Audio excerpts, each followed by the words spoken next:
ಸ್ನೇಹಿತೆಯ ಖಾಸಗಿ photo audio ಇಟ್ಕೊಂಡು ಕಿರುತೆರೆ ನಟಿ ಬ್ಲಾಕ್ ಮೇಲ್. ವಿಚಾರಣೆಗೆ ಬರುವಂತೆ ನಟಿಗೆ ನೋಟಿಸ್. ಪರಪ್ಪನ ಅಗ್ರಹಾರದಲ್ಲಿ ನಿಲ್ಲದ ಮೊಬೈಲ್ ಹಾವಳಿ.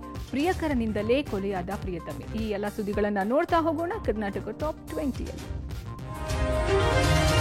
ಶಿವಮೊಗ್ಗ ಶಿಕಾರಿಪುರದ ಬಳ್ಳಿಗಾವಿಯಲ್ಲಿ ನಿನ್ನೆ ಹೋರಿ ಹಬ್ಬದ ವೇಳೆ ಹೋರಿ ತಿವಿದ ಪರಿಣಾಮವಾಗಿ ಮಾಜಿ ಶಾಸಕ ಮಹಾಲಿಂಗಪ್ಪ ಗಾಯಗೊಂಡಿದ್ದಾರೆ. ಹೋರಿ ಹಬ್ಬ ನೋಡೋಕೆ ಆಗಮಿಸಿದ್ದ ಮಾಜಿ ಶಾಸಕ ಮಹಾಲಿಂಗಪ್ಪ ಮನೆಯ ಬಾಗಿಲಿನಲ್ಲಿ ನಿಂತಿದ್ದಾಗ ಏಕಾಏಕಿ ನುಗ್ಗಿದ ಹೋರಿ ತಿವಿದಿದೆ. ಕೊಂಬಿನಲ್ಲಿ ಮೇಲೆತ್ತಿ ನೆಲಕ್ಕೆ ಬೀಳಿಸುವ ದೃಶ್ಯ ಸಿಸಿಟಿವಿಯಲ್ಲಿ ಸೆರೆಯಾಗಿದೆ. ಅದೃಷ್ಟವಶಾತ್ ಯಾವುದೇ ಪ್ರಾಣಾಪಾಯ ಸಂಭವಿಸಿಲ್ಲ. ಚಿಕಿತ್ಸೆ ಪಡೆದು ಮಾಜಿ ಶಾಸಕ ಮಹಾಲಿಂಗಪ್ಪ ವಾಪಸ್ಸಾಗಿದ್ದಾರೆ. ಸಿಲಿಕಾನ್ ಸಿಟಿ ಬೆಂಗಳೂರಿನಲ್ಲಿ ಬಿಎಂಟಿಸಿ ಬಸ್ಗಳಿಗೆ ಇನ್ನೂ ಕಡಿವಾಣ ಬಿದ್ದಂತೆ ಕಾಣ್ತಿಲ್ಲ. ಬಿಎಂಟಿಸಿ ಬಸ್ಗೆ ನಗರದಲ್ಲಿ ಅದೆಷ್ಟೋ ಜೀವಗಳು ಬಲಿ ಪಡ್ಕೊಂಡಿವೆ, ಆದರೂ ಎಚ್ಚೆತ್ತುಕೊಂಡಿಲ್ಲ. ಇದೀಗ ಬೆಂಗಳೂರು ನಗರದಲ್ಲಿ ಎಲೆಕ್ಟ್ರಿಕ್ ಬಸ್ಗಳ ರ್ಯಾಶ್ ಡ್ರೈವ್ ಮುಂದುವರೆದಿದೆ. ಏರ್ಪೋರ್ಟ್ ರಸ್ತೆಯಲ್ಲಿ ಯಾವುದೇ ಸಿಗ್ನಲ್ಗಳನ್ನ ನೀಡದೆ ಬಸ್ ಚಾಲಕ ಎಳೆದಾಡಿದ್ದಾನೆ. ರಸ್ತೆಯಲ್ಲಿ ಆತಂಕಕಾರಿ ಬಸ್ ಚಾಲನೆ ಮಾಡಿ ಪುಂಡಾಟ ಮೆರೆದಿದ್ದಾನೆ. ಬಸ್ ಚಾಲಕನ ರ್ಯಾಶ್ ಡ್ರೈವ್ ಬಗ್ಗೆ ಕಾರ್ನಲ್ಲಿದ್ದವರು ವಿಡಿಯೋ ಮಾಡಿ ಎಕ್ಸ್ನಲ್ಲಿ ಪೋಸ್ಟ್ ಮಾಡಿದ್ದಾರೆ. ಬಸ್ ಚಾಲಕನ ಅಜಾಗರೂಕತೆಯ ಚಾಲನೆಗೆ ಜನರು ಆಕ್ರೋಶ ವ್ಯಕ್ತಪಡಿಸಿದ್ದಾರೆ.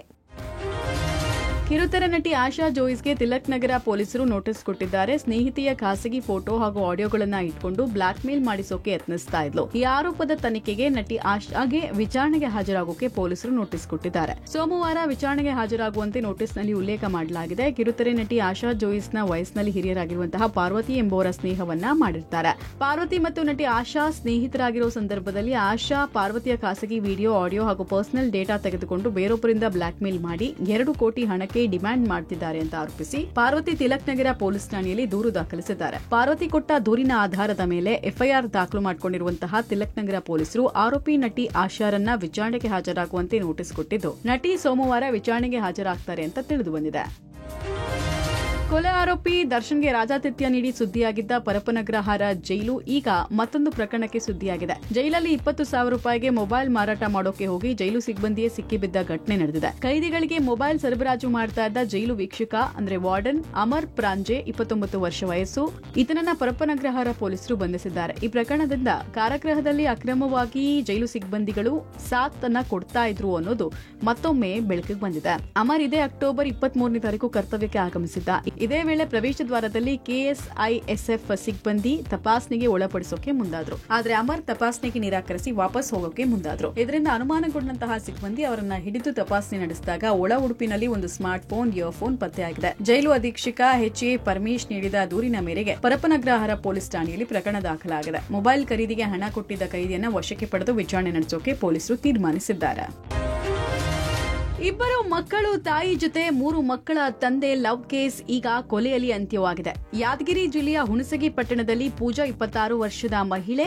ಈ ಮಹಿಳೆಯನ್ನ ಪ್ರಿಯಕರ ಅಮರೀಶ್ ಎಂಬಾತ ಕೊಲೆ ಮಾಡಿದ್ದಾನೆ. 1 ವರ್ಷದ ಹಿಂದೆ ಅವಳಿ ಹೆಣ್ಣು ಮಕ್ಕಳಿಗೆ ಜನ್ಮ ನೀಡಿದ್ದ ಪೂಜಾ ಗಂಡನ ಊರು ಬಿಟ್ಟು ಹೆರಿಗೆ ನಂತರವೂ ಹುಣಸಗಿಯ ತವರು ಮನೆಯಲ್ಲಿ ವಾಸ ಇದ್ಲು. ಹುಣಸಗಿಯ ನಿವಾಸಿ ಅಮರೀಶ್ ಹಾಗೂ ಪೂಜಾ ಪರಸ್ಪರ ವಿವಾಹವಾದ್ರೂ ಸಲುಗೆಯಿಂದ ಇರ್ತಾ ಇದ್ರು. ಚಪ್ಪಲಿ ಖರೀದಿ ಮಾಡ್ತೇನೆ ಅಂತ ಮನೆಯಿಂದ ಹೊರಹೋದ ಪೂಜಾ ಶವವಾಗಿ ಪತ್ತೆಯಾಗಿದ್ದಾಳೆ. ಪೂಜಾಳನ್ನ ಲವರ್ ಅಮರೀಶ್ ಕರೆದುಕೊಂಡು ಹೋಗಿ ಕುತ್ತಿಗೆ ಹಿಸುಕಿ ಕೊಲೆ ಮಾಡಿದ್ದಾನೆ ಎನ್ನಲಾಗಿದೆ. ಕೊಲೆ ಮಾಡಿ ಮುಂಬೈಗೆ ಎಸ್ಕೇಪ್ ಆಗ್ತಾ ಇದ್ದ ಆರೋಪಿ ಅಮರೀಶ್ ನನ್ನ ಹುಣಸಗಿ ಪೊಲೀಸರು ಬಂಧಿಸಿದ್ದಾರೆ. ಈ ಬಗ್ಗೆ ಹುಣಸಗಿ ಪೊಲೀಸ್ ಠಾಣೆಯಲ್ಲಿ ಪ್ರಕರಣ ದಾಖಲಾಗಿದೆ. ಫ್ಯಾಷನ್ ಡಿಸೈನರ್ ಒಬ್ಬರಿಗೆ ಪ್ರೀತಿಸುವಂತೆ ಪೀಡಿಸ್ತಾ ಇದ್ದ ತಮಿಳುನಾಡಿನ ಇವಿಪಿ ಫಿಲ್ಮ್ ಸಿಟಿ ಮಾಲೀಕ ಸಂತೋಷ್ ರೆಡ್ಡಿ ವಿರುದ್ಧ ವಯಾಲಿಕಾವಲ್ ಪೊಲೀಸ್ ಠಾಣೆಯಲ್ಲಿ ಎಫ್ಐಆರ್ ಆಗಿದೆ. ಪ್ರೀತಿ ನಿರಾಕರಣೆ ಮಾಡಿದ್ದಕ್ಕೆ ಸಂತೋಷ್ ರೆಡ್ಡಿ ಫ್ಯಾಷನ್ ಡಿಸೈನರ್ ಮೇಲೆ ಹಲ್ಲೆ ಮಾಡಿ ಕೊಲೆ ಬೆದರಿಕೆ ಹಾಕಿದ್ದ ಅಂತ ಆರೋಪಿಸಲಾಗಿದೆ. ಈ ಸಂಬಂಧ ಫ್ಯಾಷನ್ ಡಿಸೈನರ್ ಪೊಲೀಸರಿಗೆ ದೂರು ಕೊಟ್ಟಿದ್ದಾನೆ. ಸಂತೋಷ್ ರೆಡ್ಡಿ ತನ್ನ ಕಸಿನ್ ಮದುವೆಗೆ ಬಟ್ಟೆ ಬೇಕು ಅಂತ ಫ್ಯಾಷನ್ ಡಿಸೈನರ್ ಅನ್ನ ಸಂಪರ್ಕಿಸಿದ್ರಂತೆ. ಮಗಳು ಭವನ್ಯಾ ರೆಡ್ಡಿಯಿಂದ ಫ್ಯಾಷನ್ ಡಿಸೈನರ್ ಸಂಪರ್ಕ ಮಾಡಿದ್ನಂತೆ. ಪರಿಚಯ ಸ್ನೇಹಕ್ಕೆ ತಿರುಗಿ ಫ್ಯಾಮಿಲಿ ಫ್ರೆಂಡ್ ಅಂತೆ ಇದ್ದನಂತೆ. ನಂತರ ನಿಮ್ಮ ಬಿಸ್ನೆಸ್ಗೆ ಹೂಡಿಕೆ ಮಾಡ್ತೀನಿ ಅಂದಿದ್ದ. ಅಲ್ಲದೆ ತನ್ನ ಮಗಳು ಭವನ್ಯಾ ರೆಡ್ಡಿಗೆ ಗಂಡಿದ್ರೆ ನೋಡಿ ಅಂತ ಸಂತ್ರಸ್ತೆಗೆ ಇನ್ನಷ್ಟು ಹತ್ತಿರವಾಗಿದೆ ಎನ್ನಲಾಗಿದೆ. ಒಂದು ದಿನ ತನ್ನ ಮಗಳು ನನ್ನ ಜೊತೆ ಮಾತಾಡ್ತಿಲ್ಲ ಅಂತ ಮಹಿಳೆ ಇದ್ದ ಬೆಂಗಳೂರಿನ ನಿವಾಸಕ್ಕೆ ಬಂದಿದ್ದ. ನನಗೆ ನಿಮ್ಮ ಸಹಾಯ ಬೇಕು ಅಂತ ಭಾವನಾತ್ಮಕವಾಗಿ ಮಾತಾಡಿದಂತೆ. ಈ ವೇಳೆ ಫ್ಯಾಷನ್ ಡಿಸೈನರ್ ಸಮಾಧಾನ ಮಾಡಿದ್ರಂತೆ. ಆಗ ಏಕಾಏಕಿ ನಿನ್ನನ್ನ ಪ್ರೀತಿ ಮಾಡ್ತೀನಿ, ನೀನು ಕೂಡ ಪ್ರೀತಿಸಬೇಕು ಅಂತ ಗೋಗರ್ದಿದ್ದಂತೆ. ಇದನ್ನು ನಿರಾಕರಿಸಿದಾಗ ಆಕೆಯ ಮೇಲೆ ಹಲ್ಲೆ ಮಾಡಿದ್ದಂತೆ. ನೀನು ಲವ್ ಮಾಡಿಲ್ಲ ಅಂದ್ರೆ ನಿನ್ನಿಬ್ರು ಮಕ್ಕಳನ್ನ ಕೊಂದು ನಿನ್ನನ್ನು ಕೊಲ್ತೇನೆ ಅಂತ ಬೆದರಿಕೆ ಹಾಕಿದ್ದ ಅಂತ ಮಹಿಳೆ ದೂರಿನಲ್ಲಿ ತಿಳಿಸಿದ್ದಾರೆ. ಪೊಲೀಸರು ಪ್ರಕರಣ ದಾಖಲಿಸಿಕೊಂಡು ತನಿಖೆಯನ್ನು ನಡೆಸುತ್ತಿದ್ದಾರೆ. ನೀರಿನಲ್ಲಿ ಮುಳುಗ್ತಾ ಇದ್ದ ಯುವಕನನ್ನ ರಕ್ಷಿಸಲು ಹೋದ ಸಹೋದರರು ನೀರು ಪಾಲಾದ ಘಟನೆ ಮೈಸೂರು ತಾಲೂಕಿನ ಬಡಗಲಹುಂಡಿಯ ವರುಣಾ ನಾಲೆಯಲ್ಲಿ ನಡೆದಿದೆ. ಬಡಗಲಹುಂಡಿ ಗ್ರಾಮದ ರಮೇಶ್ ಪುತ್ರ ನವವಿವಾಹಿತ ನಂದನ್ ಸಹೋದರನ ಪುತ್ರ ರಾಕೇಶ್ ಮೃತಪಟ್ಟಿದ್ದಾರೆ. ನಿನ್ನೆ ಸಂಜೆ ವರುಣಾ ನಾಲೆಯಲ್ಲಿ ಬಾಲಕ ಮಂಜು ಈಜಲು ತೆರಳಿದ್ದ. ಇದೇ ವೇಳೆ ಗೊಬ್ಬರ ತೆಗೆದುಕೊಂಡು ನಾಲೆಯ ಮೇಲ್ಭಾಗದಲ್ಲಿ ಸಹೋದರರು ಹೋಗ್ತಾ ಇದ್ರು. ಮಂಜು ನೀರಿನಲ್ಲಿ ಮುಳುಗ್ತಿದ್ದಂತೆ ಕಂಡ ಸಹೋದರರು ರಕ್ಷಣೆಗೆ ಹೋಗಿದ್ದಾರೆ. ನೀರಿನಲ್ಲಿ ಮುಳುಗ್ತಿದ್ದವನನ್ನ ರಕ್ಷಿಸಿ ಬಳಿಕ ನಂದನ್ ರಾಕೇಶ್ ಇಬ್ಬರು ನೀರು ಪಾಲಾಗಿದ್ದಾರೆ. 15 ದಿನಗಳ ಹಿಂದೆ ನಂದನ್ ಎಂಬಾತ ಚನ್ನಪಟ್ಟಣ ಮೂಲದ ಯುವತಿಯೊಂದಿಗೆ ಪ್ರೀತಿಸಿ ಮದುವೆಯಾಗಿದ್ದ ಎನ್ನಲಾಗಿದೆ. ಒಬ್ಬರೇ ಏರಿಸ್ಬಿಟ್ಟು ಬರ್ಬೇಕಾದ್ರೆ 13 ವರ್ಷದ ಒಂದು ಹುಡುಗ ಕವಲಿಗೆ ಬಿದ್ಬಿಟ್ಟು ಕೂಕತ್ತಿದ್ದಂತೆ. ಅವನ್ನ ಬಚಾವ್ ಮಾಡಕ್ ಹೋಗಿ ಇವರಿಬ್ರು ಇದಾಗ್ಬಿಡ್ತಾರೆ. ಅವನು ಬಚಾವಾದ ಸರ್. ಅವನ್ನ ಕವಲಿಂದ ಮೇಕೆ ಮೇಲೆ ಇವರಿಬ್ರು ಅಣ್ಣ, ನನ್ನ ತಮ್ಮನ ಮಗ ರಾಕೇಶ್ ಅಂತ, ನನ್ನ ಮಗ ನಂದನ್ ಅಂತ ಅಂದ್ಬಿಟ್ಟು ಇವರು ಇದಾಗ್ಬಿಟ್ಟವ್ರೆ. ಆ ನಂದನ್ ನನ್ನ ಮದುವೆ ಆಗಿತ್ತು ಸರ್. ಕುಟುಂಬ ಸ್ತಂಭಗಳು ಅವರು ಅವರಿಂದನೇ ಜೀವನ ನಡೀತಾ ಇದ್ದ ಸರ್. ಚಿಕ್ಕ ಹುಡುಗರು ಒಂದು 14-15 ವರ್ಷದ ಹುಡುಗರು ಸ್ವಿಮ್ ಮಾಡಕ್ ಹೋಗಿದ್ದಾರೆ. ಅದರಲ್ಲಿ ಒಬ್ಬ ಆಯ ತಪ್ಪಿ ತೇಲ್ಕೊಂಡು ಹೋಗ್ತಾ ಇರ್ಬೇಕಾದ್ರೆ ಕಾಪಾಡಿ ಅಂತ ಕೂಗುತ್ತಾನೆ. ಕೂಗುವಂತ ಶಬ್ದ ಕೇಳಿ ರವಿ ಅವ್ರ ಮಗ ರಾಕೇಶ್ ಅನ್ನೋನು ಅವನಿಗೆ ಸಹಾಯ ಮಾಡ್ಲಿಕ್ಕೆ ಹೋಗ್ತಾನೆ. ಆಯ ತಪ್ಪಿ ಅವನು ಕೂಡ ಒಳಗಡೆ ಬೀಳ್ತಾನೆ. ತಮ್ಮ ಹೋಗ್ತಾನಲ್ಲ ಅಂತ ಅವ್ರನ್ನ ಕಾಪಾಡಕ್ ಹೋಗ್ತಾನೆ. ಅವನು ಕೂಡ ನೀರಿಗೆ ಬೀಳ್ತಾನೆ. ಕೆಳಗಡೆ ಸಿಗಾಕೊಂಡು ನೀರೊಳಗಡೆ ಪ್ರಾಣ ಕಳ್ಕೊಂಡ್ಬಿಟ್ಟಿದ್ದಾರೆ.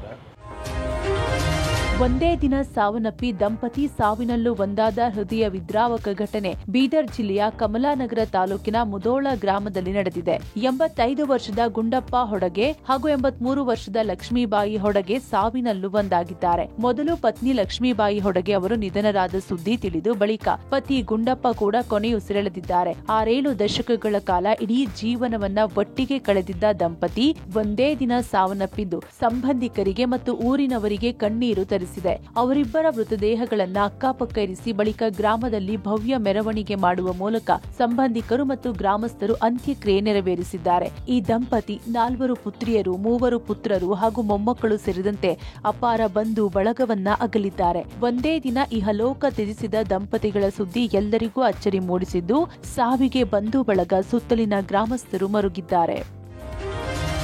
ಸಿನಿಮಾ ಸ್ಟೈಲ್ನಲ್ಲಿ ಶ್ರೀಗಂಧದ ಮರ ಸಾಗಾಟ ಮಾಡ್ತಾ ಇದ್ದ ಖತರ್ನಾಕ್ ಗ್ಯಾಂಗ್ ಒಂದನ್ನ ಪೊಲೀಸರು ಬಂಧಿಸಿದ್ದಾರೆ. ಈರುಳ್ಳಿ ಮೂಟೆಗಳನ್ನ ಸಾಗಿಸ್ತಾ ಇದ್ದ ವ್ಯಾನ್ ಪರಿಶೀಲನೆ ನಡೆಸಿದ ಪೊಲೀಸರೇ ಒಂದು ಕ್ಷಣ ದಂಗಾಗಿದ್ದಾರೆ. ಯಾಕಂದ್ರೆ ಖತರ್ನಾಕ್ ಕಳ್ಳರು ಈರುಳ್ಳಿ ಮೂಟೆಯಲ್ಲಿ ಶ್ರೀಗಂಧ ಸಾಗಿಸ್ತಾ ಇದ್ರು. ಪುಷ್ಪ ಸಿನಿಮಾ ಸ್ಟೈಲ್ ರೀತಿಯಲ್ಲೇ ಶ್ರೀಗಂಧದ ಮರದ ತುಂಡುಗಳನ್ನ ಚೀಲದ ಅಡಿಯಲ್ಲಿ ಹಾಕಿ ಮೇಲೆ ಈರುಳ್ಳಿ ತುಂಬಿ ಸಾಗಿಸಲಾಗ್ತಾ ಇತ್ತು. ಆಂಧ್ರಪ್ರದೇಶದ ಕರ್ನೂಲ್ನಿಂದ ಬೆಂಗಳೂರಿಗೆ ಶ್ರೀಗಂಧವನ್ನ ತಂದು ಇನ್ನೇನು ಡೆಸ್ಟಿನೇಷನ್ ರೀಚ್ ಆಗಬೇಕು ಅನ್ನೋಷ್ಟರಲ್ಲಿ ನಾಕಾಬಂದಿ ಹಾಕಿ ತಪಾಸಣೆ ಮಾಡ್ತಾ ಇದ್ದ ಸಿದ್ದಾಪುರ ಪೊಲೀಸರಿಗೆ ಶ್ರೀಗಂಧದ ಮರಗಳ ಸಮೇತ 4 ಲಾಕ್ ಆಗಿದ್ದಾರೆ. ಸಿರಾಜ್ ಎಂಬಾತ ತನ್ನ ಗ್ಯಾಂಗ್ನೊಂದಿಗೆ ಆಂಧ್ರದ ಕರ್ನೂಲ್ ಕಾಡುಗಳಲ್ಲಿ ಶ್ರೀಗಂಧ ಕಡಿದು ಈರುಳ್ಳಿ ಮಾರಾಟಗಾರರ ವೇಷದಲ್ಲಿ ಬೆಂಗಳೂರಿಗೆ ತಂದು ಇಲ್ಲಿಂದ ಚೀನಾಕ್ಕೆ ಸಪ್ಲೈ ಮಾಡ್ತಿದ್ದ. ಈರುಳ್ಳಿ ಮೂಟೆಗಳಲ್ಲಿ 18 ಶ್ರೀಗಂಧದ ಮರದ ತುಂಡುಗಳ ಬ್ಯಾಗ್ ಜಪ್ತಿಯಾಗಿದೆ. ಆಂಧ್ರದ ಸಿರಾಜ್ ತನ್ನ ಗ್ಯಾಂಗ್ ಸದಸ್ಯರೊಂದಿಗೆ ಶ್ರೀಗಂಧ ಕಡಿದು ಅಕ್ರಮವಾಗಿ ಖರೀದಿ ಮಾಡಿ ಬೆಂಗಳೂರಿನ ಡೀಲರ್ಗೆ ತಲುಪಿಸಿ ಬಳಿಕ ಚೀನಾಕ್ಕೆ ತಲುಪಿಸ್ತಾ ಇದ್ರು. ಪ್ರಕರಣ ಸಂಬಂಧ 4 ಶ್ರೀಗಂಧ ಸ್ಮಗ್ಲರ್ಗಳನ್ನ ಬಂಧಿಸಲಾಗಿದೆ.